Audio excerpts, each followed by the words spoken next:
वाले लोगों के प्रति भी यह प्रसंग जाता है। पशु की बलि दे देते हैं। ऐसे करते करते करते करते सैकड़ों पशुओं की बलि दे दिए हैं। प्राचीन ही नारद जी का आगमन हुआ है।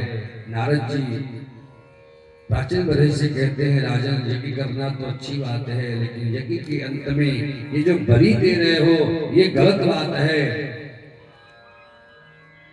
नारद जी के कहने पर प्राचीन बरही ने अपना सर उठा के देखा तो अब तक जितने पशुओं को बलि दे रखी थी सभी नीचे की ओर ताक रहे थे। प्राचीन बरही घबरा गया। नारद जी से पूछता है, ये क्या देख रहा हूँ? नारद जी बताते हैं, जितने पशुओं को तुमने बलि दी है ना, वो सारे पशु तेरा इंतजार कर रहे हैं, तुम कब आओगे? आप बताइए। यज्ञ के अंत में पशु की बलि दी गई है। यज्ञ के अंत में पशु की बलि दी गई है। वो पशु राजा का इंतजार कर रहे हैं, आओ तो अपना बदला चुकाऊं। जो लोग अपने भोजन में मांसाहार करते हैं उनकी क्या गति होगी, आप खुद विचार कर लेंगे। जो लोग अपने भोजन में मांस का आहार बना रखते हैं उनकी क्या गति होगी।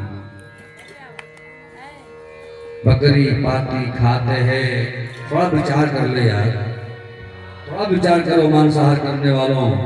बकरी पाती खाते हैं ताकि खींची खाल, वो निर्दोष बकरी घास चरती है ना, और क्या करती है? बकरी पाती खाते है ताकि खींची खाल, जो नर बकरी को बचे ताको कौन हवा। निर्दोष बकरी के लिए ये व्यवस्था बनी है कि जो लोग बकरी को खाते हैं उनका क्या हाल होना चाहिए, आप खुद विचार कर लें। नारद जी समझाते हैं, राजन ये बलि वाली व्यवस्था बड़ी गड़बड़ है। प्राचीन बलि ने कहा कि आखिर कहने कैसे, वेदों में ऐसी बातें आई हैं बलि की, तभी तो बलि कराई जाती है।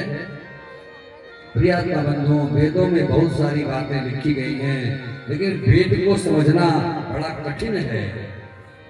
वेद दुरूह विषय हैं, वेद परोक्षवादी हैं। शब्द के आड़ में वो बहुत कुछ कहना चाहते हैं वेद भगवान।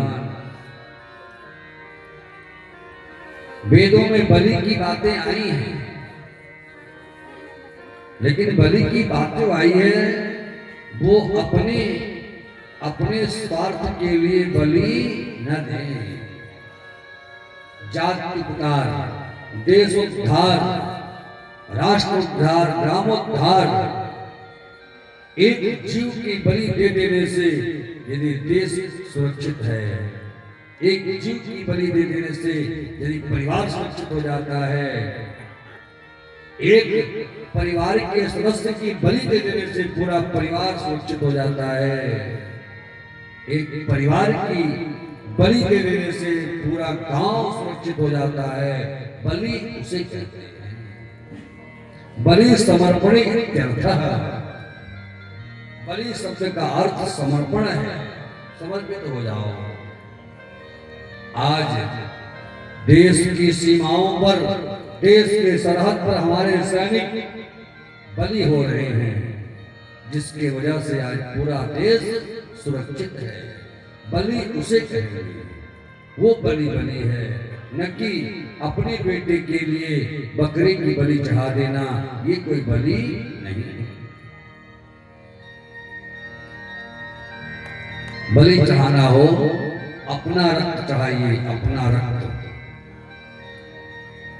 अपने रक्त को चढ़ा के थोड़ा देखो, थोड़ा सा कटता है तो कितना दर्द होता है। उस बेचारे का सर काट दिया, कभी विचार किया? रक्तदान की जहां बात आती है कर्मकांड की विधि में, तो अपने शरीर के किसी अंग का रक्तदान कर दो, वो बलि बनी है, उसे रक्तदान कहेंगे। न कि अपने पुत्र की सुरक्षा में बकरी के बेटे को काटा जाए, ये गलत बात है। नारद जी ने समझाया और इस सुंदर से प्रसंग में नारद जी एक और दृष्टांत प्रस्तुत करते हैं, पुरंजन उपाख्यान।